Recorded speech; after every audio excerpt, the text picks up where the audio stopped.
특별히 한 가지 기도 제목 좀 나누고 싶습니다. 우리 항상 아침 기도에 나오는 우리 동숙자매님 얼굴이 안 보이죠. 동숙자매님 좀 다리가 접질러져서 인대가 좀 다치는 일 때문에 지금 약간 한동안 이렇게 나오지 못하게 되었습니다. 여러분 빨리 그것이 회복될 수 있도록 기도해 주시기 부탁드릴게요. 네. 오늘 어제 우리가 보았던 4장의 마지막은 굉장히 인상적인 것으로 전체 내용이 마무리가 됩니다. 부한 자가 자신의 소유를 나눔으로 교회 안에 궁핍한 사람이 없게 하는 그 일이 일어나죠. 이게 바로 하나님 나라입니다. 업사이드 다운이라고 표현하는데요, 사람의 관념을 뒤집는 일이 벌어지는 것이죠. 그런 세상의 일은 가난한 자들을 착취하여서 부하여지는 그런 세상이죠.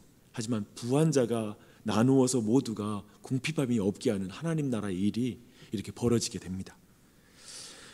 그 대표로 바나바가 등장합니다.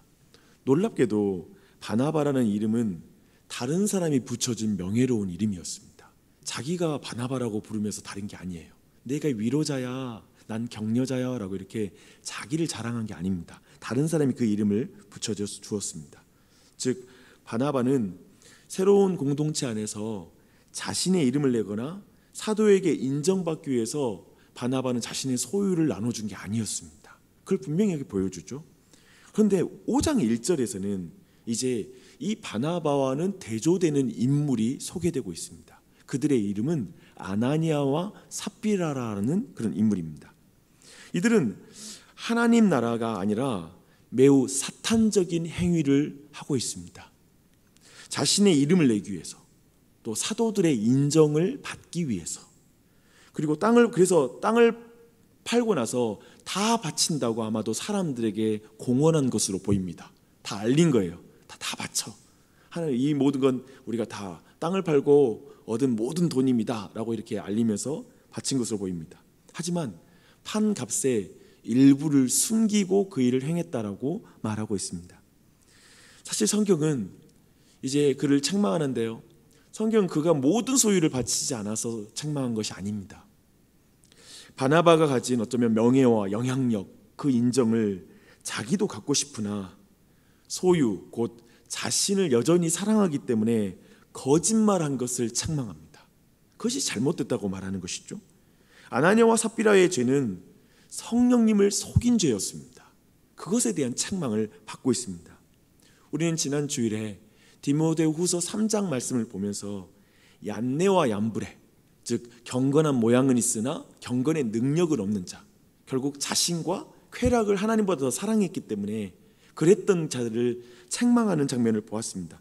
바로 그 자가 바로 지금 아나니아와 삽비라가 동일한 맥락 안에 서 있다는 걸 우리는 충분하게 확인할 수가 있습니다. 그래서 교회 안에 있었지만 결국에는 진리에 다다르지 못하고 참으로 심판을 당한 사건이 바로 아나니아와 삽비라의 사건인 것을 보게 됩니다. 그래서 우선 이 아나니아와 삽비라 이 사건은 큰 구도로 본다면 하나님 나라의 확장에 대한 사탄의 공격이었습니다. 이 일을 존 스투트 목사님은 이렇게 말합니다. 마귀의 첫 번째 작전이 외부 세력으로 교회를 파괴시키는 것이었다면 그의 두 번째 전략은 내부의 거짓됨으로 교회를 파괴시키려는 것이었습니다. 아나니아의 행동은 내부 안에서, 교회 내부 안에서 거짓으로 교회를 파괴하는 사탄의 일이었다는 것을 보여주고 있습니다. 다시 한번 전체 구도를 한번 정리해 볼게요. 이 앞에 아나니아와 삽비라 사건까지. 아나니아는 공동체를 속이려고 하잖아요. 하지만 그것은 사실상 성령님을 속이는 거예요. 여러분 기억하십시오.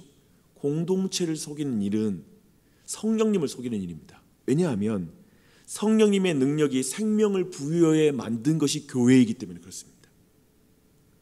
그리고 그 공동체를 지탱하도록 계속 일하시는 분도 성령님이시거든요. 근데 그걸 허물어뜨리는 행위는 성령님을 공격한 것이고 그리고 성령님을 속이는 일이 되는 것입니다. 지금 아나니아와 삽비라는 그 성령님의 사역을 무너뜨리려고 한 것입니다. 그래서 아나니아의 거짓말은 사람에 대한 거짓말이 아니라 성령 하나님에 대한 거짓말이 됩니다. 그리고 아나니아의 거짓말은 사람의 거짓말이 아니라 그것을 넘어서서 마귀의 부추김을 받아서 행하는 거짓말이라고 우리는 이해할 수가 있습니다. 주 안에 사랑하는 여러분, 세상에서는 호사다마라는 그런 표현이 있습니다. 뜻 좋은 일인데 탈이 많다라는 그런 의미이기도 하고요, 좋은 일에는 방해와 풍파가 많다라는 그런 말입니다. 근데 제가 볼 때 이 말을 진짜 바르게 사용할 수 있는 것은 마귀의 존재를 인정하고 그 마귀의 일을 잘하는 우리 그리스도인들이 이 말을 정확하게 사용할 수 있을 것 같습니다. 호사, 하오시라고 이렇게 중국어는 말하는데 좋은 일에 다마, 마귀가 많다, 이런 표현이 있죠. 그런 의미인데 이 말은 정확하게 우리 그리스도인들이 사용할 수 있다라고 생각합니다. 교회와 신자의 삶에 하나님의 나라가 확장되는 일은 정말 좋은 일이에요. 아까 보았던 것처럼 4장의 마지막은 하나님의 나라가 엄청나게 확장되는 걸 보여주고 있죠. 아름다운 일을 보여주고 있어요. 그런데 그 일에 반드시 마귀의 공격과 방해가 있는 것을 잊지 마십시오. 반드시 있습니다. 우리의 눈에는 아나니아와 삽비라와 그의 행동만 보이지만 사실 그 뒤에 마귀가 있다라는 걸 간과해서는 안 됩니다. 사단의 방해가 있고요, 우리의 삶에도 반드시 그런 일이 있습니다. 그런 말 하잖아요. 믿음대로 살고 싶을 때, 은혜 받고 정말 하나님 말씀에 순종하고 싶을 때 반드시 방해가 있습니다. 그걸 놓치지 마십시오. 참으로 마귀의 일이란 게 얼마나 교활한가요? 자신의 이름과 자신을 자랑하기 위해서 정말 사람들 속이고 공동체를 속이고 성령님을 속이게 되는 것, 헌금이라는 좋은 행위에 이렇게 교묘하게 마귀가 역사하는 게 얼마나 교묘한지 모릅니다. 그러나 여러분, 누가가 강조하는 건 이것입니다. 아나니아와 삽비라의 거짓말을 간파한 베드로를 강조하는 게 아니에요. 그리고 아나니아와 삽비라가 당한 벌을 무섭다, 그걸 주목하는 것도 지금 누가의 강조가 아닙니다. 오직 교회 내에서 활동하는 성령님을 주목하십시오. 성령님은 교회 안에 지금 임재해 계시는 거예요. 지금 거룩하게 만드시는 거예요. 교회를 거룩하게 하는 것은 성령 하나님이십니다. 그분의 역사인 줄 믿습니다. 그래서 그분을 우리가 간구해야 됩니다. 여기까지 오늘 실제로 본문을 읽지 않았지만 읽고 싶었던 앞의 내용입니다. 그 내용을 쭉 살펴봤습니다. 이렇게 내부적인 위기를 성령님의 권능으로 이긴 교회는, 그리고 나서 12절부터 16절 보니까요, 그 교회는 이제 계속적으로 성장합니다. 항상 위기는 닥쳐요. 그걸 넘어서면 교회는 또다시 성장하기 시작합니다. 근데 이 13절은 특별히 예루살렘의 민심을 굉장히 정확하게 보여주고 있습니다. 믿지 않는 많은 자들은 용기 내서 이 새로운 공동체에 연합하진 않아요. 하지만 계속해서 사도와 믿는 자들을 칭송했다고 말합니다. 이런 일이 지금 예루살렘의 지금 분위기였습니다. 이것은 아마도 대제사장 무리인 사두개파에게 굉장히 위협이 된 것 같아요. 말씀 보니까 그들이 시기를 했다라고 말하고 있습니다. 그들은 어떤 의미에서 아나니아와 삽비라의 확대된 무리들입니다. 비슷한 종류예요. 왜냐하면 그들은 지금 제사장 그룹이거든요. 그들은 이스라엘에게 영적 지도력을 인정받고 그리고 영향력을 끼치는 게 그들에게 굉장히 기쁜 일이거든요. 그것에 혈안이 된 사람들이거든요. 그래서 조금이라도 그들의 영향력을 실추시키거나 축소시키는 신앙 운동을 참을 수가 없는 거예요. 이 흐름을 참을 수가 없는 것입니다. 그래서 사도들을 잡아다가 옥에 가둬버립니다. 외부의 공격이 시작된 것입니다. 외부의 마귀의 공격이 시작된 거예요. 그들이야말로 참으로 자신의 이름을 내기 위해서 진리를 거스르는 마귀의 충동을 받아서 이 일을 행하고 있다는 걸 우리는 충분히 알 수가 있습니다. 그런데 놀랍게도 천사가 와서 그 옥의 문을 열어주는 거예요. 근데 더 놀라운 일이 바로 또 이어집니다. 너무 당혹스러운 일인데요, 옥에서 나온 사도들이 제사장들의 주 무대인 성전에 들어가 서서 또 백성들에게 가르쳐요. 예수의 이름을 또 전한 것입니다. 참으로 호랑이 굴에서 나온 거잖아요. 근데 다시 호랑이 굴로 들어가요. 이해할 수 없는 일이죠.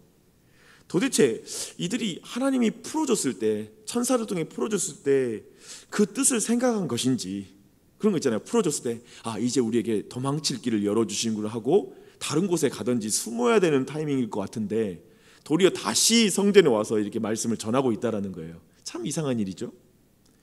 여튼 이것을 통해서 성경이 강조하는 것은 사도들이 붙잡혀서 다시 한 말을 우리가 주목해 하셔야 돼요. 이제 공회가 예수님의 이름으로 너희들 가르치지 말라고 내가 금했잖아 라고 이렇게 다시 책망을 하거든요. 그리고 그들에게 말을 해요. 고소를 내요. 그러자 베드로와 사도들이 이렇게 말합니다. 사람보다 하나님께 순종하는 것이 마땅하니라. 이 말하는 거예요. 이걸 주목해야 돼요. 사람보다 하나님께 순종하는 것이 마땅하니라. 지금 공회원들은 자신들이 예수님을 정죄해 죽였기 때문에, 그렇잖아요, 자신들의 판결의 권위가 실추되는 게 너무 싫어서 이 제자들을 부른 거거든요. 그리고 어떻게든 그들을 막아야 되거든요. 입을 틀어 막아야 되거든요. 그런데 그들에게 사도는 담대하게 복음을 전하는 거예요. 너희가 나무에 달아 죽인 예수를 우리 조상의 하나님이 살리시고 이스라엘에게 회개함과 죄사함을 주시려고 그를 오른손으로 높이사 임금과 구주로 삼으셨느니라 라고 이렇게 말합니다. 이 말은 사실 그들을 정죄하고자, 그리고 그들이 너희들은 심판받아 마땅해 라는 걸 말하기 위해서 한 것이 아닙니다. 말하잖아요. 회개함과 죄사함을 주시려고 하나님 그를 다시 살리시고 일으키셨다. 그들이 회개하고 죄사함을 얻는 것이 바로 지금 사도들이 원하는 것이죠. 마치 보십시오. 그 전에도 아나니아와 삽브리아에게도 두 번의 회개의 기회가 있었습니다. 둘 모두에게 각자에게 회개의 기회가 주어졌어요. 이것이 네가 판 값의 전부냐? 그 말 들었을 때 회개하면 됐죠. 죄송합니다. 순간 내 안에 욕심이 들어와서 사실 이거 지금 판 값의 일부에 지나지 않습니다. 회개하면 돌아오면 그것을 돌이키게 하기 위해서 한번 물어본 거예요. 바로 심판하는 게 아니었어요. 지금 어쩌면 이 공회원들도 끊임없이 회개의 기회를 맞고 있잖아요. 한번 붙잡았을 때 너 그 사람 데리러 갔을 때 감옥에 가보니까 옥문은 닫혀있는데 사람이 없잖아요. 이거 보면 이건 놀라운 일이다. 이것은 정말 우리가 알 수 없는 신비한 일이다. 우리가 우리가 뭔가 잘못된 거 아닐까? 그리고 우리가 틀린 것은 아닐까? 그리고 그들이 주장한 대로 다시 살아났다고 하신 예수님의 이 말씀은 사실이 아닐까? 라고 한번 생각해보고 회개할 수 있잖아요. 뭔가 자신들을 제고할 수 있는 기회가 지금 주어지고 있잖아요. 더군다나 그렇게 도망쳤으면 완전히 도망쳐서 안 나타나야 되는데 또 그 성전에 서가지고 동일하게 말씀을 전파하다가 또 붙잡혀서 온 거잖아요. 그러면 도대체 이 인간들은 왜 이러는가라고 생각하고 그들이 전한 복음, 너희들의 손으로 죽인 그가 바로 하나님께서 다시 살리셨다. 그것은 너희들이 죄사함을 얻게 하기 위함이다. 회개하게 하기 위함이다 라고 말씀을 들었을 때 회개해야 되지 않을까요?